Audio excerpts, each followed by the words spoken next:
O tema do vídeo de hoje, nós vamos falar um pouquinho da obra Psicogênese das Doenças Mentais. Anteriormente ele foi chamado de a psicogênese da demência precoce, né? A esquizofrenia.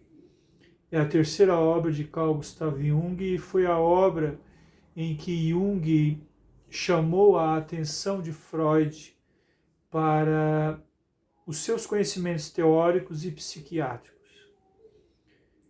Nós vamos fazer uma abordagem um pouquinho mais humanizada, porque precisamos fazer um toque sutil e leve na questão da empatia pelo esquizofrênico, pela pessoa com esquizofrenia.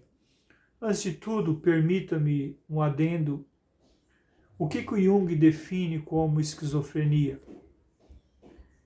A esquizofrenia é a frequente retomada de formas e imagens arcaicas de associação observadas que a psicose forneceu.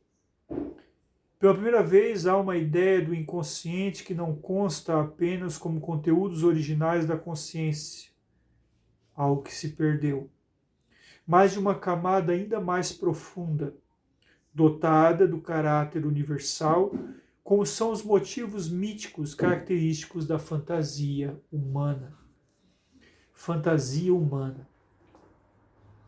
Esse talvez a grande saliência em falar de esquizofrenia, em falar de psicose.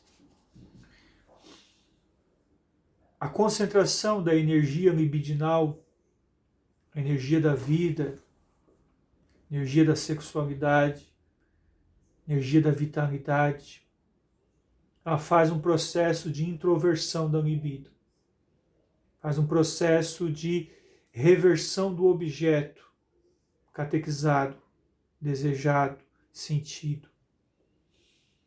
E com isso, o que ocorre? Com isso, o ser humano tira o seu foco daquilo que desde a infância ele é educado.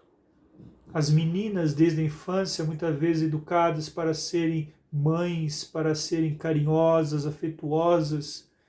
Quando ocorre uma predisposição genética, ocorre também uma dissociação do ego devido a um trauma sexual, um trauma emocional, um trauma físico, né?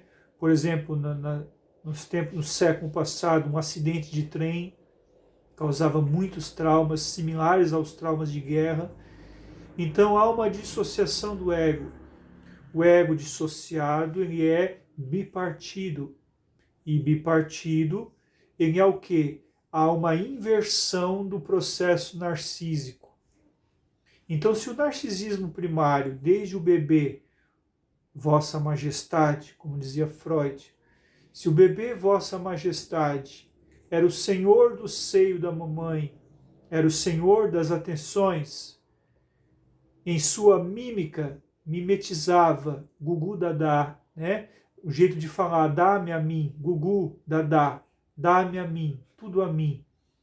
Se nesse ponto o Gugu Dadá, dá-me a mim, era uma forma de narcisismo primário e de puxar para dentro aquilo que nutre, aquilo que alimenta, há um processo de regressão da libido, regressão de memória, regressão e fixação na fase oral, regressão e fixação na fase narcísica primária. Então, quando o ego não consegue avançar nas fases psicossexuais e não consegue se desenvolver nos seus parâmetros antropossociopsicológicos, teremos então o que ocorre? Uma perda temporária da identidade.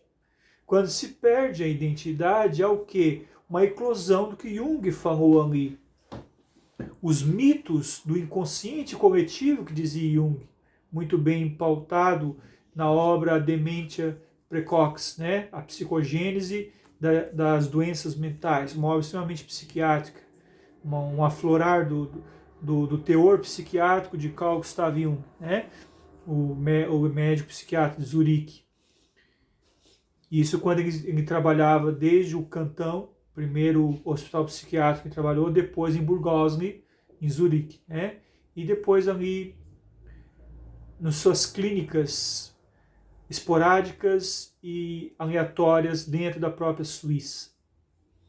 Então, o que nós vemos? Esses mitos que estão dispersos no inconsciente coletivo, esses mitos que norteiam o nosso caminho, tomam forma. Na psicose, tomam forma. Na psicose, um cavalo alado, Pégasus, pode aparecer para a pessoa com uma forma imagética, uma sombra, uma nebulosidade, uma forma, um asterisco intrínseco, onde que a pessoa vê pelo canto dos olhos, vê pela expansão da mente, e com isso há um conflito de ideias. Porque a pessoa diz, eu estou vendo, e o outro diz, eu não acredito. E quando a pessoa não valida a sua palavra, a pessoa se sente deslocada da realidade. E esse deslocamento da realidade provoca a dissociação do ego quando todas à sua volta se afastam. Quando as pessoas não acreditam a tua palavra e o teu sentimento, quando a tua emoção é exacerbada. Por quê? O título dessa breve explanação é a empatia com o esquizofrênico. Porque ele não faz por mal. Ele não faz porque é, entre aspas, perdoe-me o pejorativo, biruta das ideias. É alguém que pela uma reação química, psicoquímica, fisioquímica, neuronal, há uma exaltação de serotonina em excesso, há um prazer libidinal num objeto intimamente narcísico, introjetado para dentro de si, então a pessoa esquece do mundo. Embotamento da personalidade, enrijecimento do ego, dissociação do eixo ego-self. A pessoa esquecendo do mundo, como diziam os antigos na marchinha do carnaval, eu esqueço do mundo, não me chamo Raimundo. Exatamente, me chamo Google. Né? E a pessoa cria um outro nome. Ou eu sou tão inteligente quanto Napoleão Bonaparte, porque era um líder, um conquistador.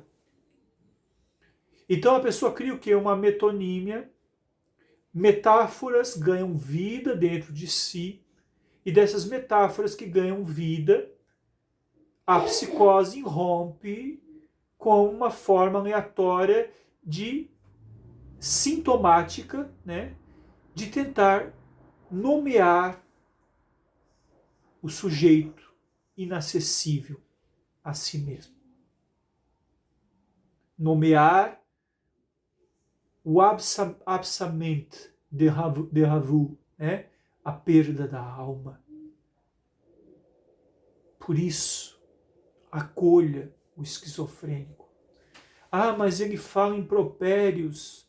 Ah, mas ele diz palavras ríspidas. Ah, mas ele mostra as partes íntimas. Sem nenhum pudor. Tenha um olhar médico naquele momento. Tenha um olhar clínico, um olhar humano, um olhar transpessoal, um olhar caritas, caridade.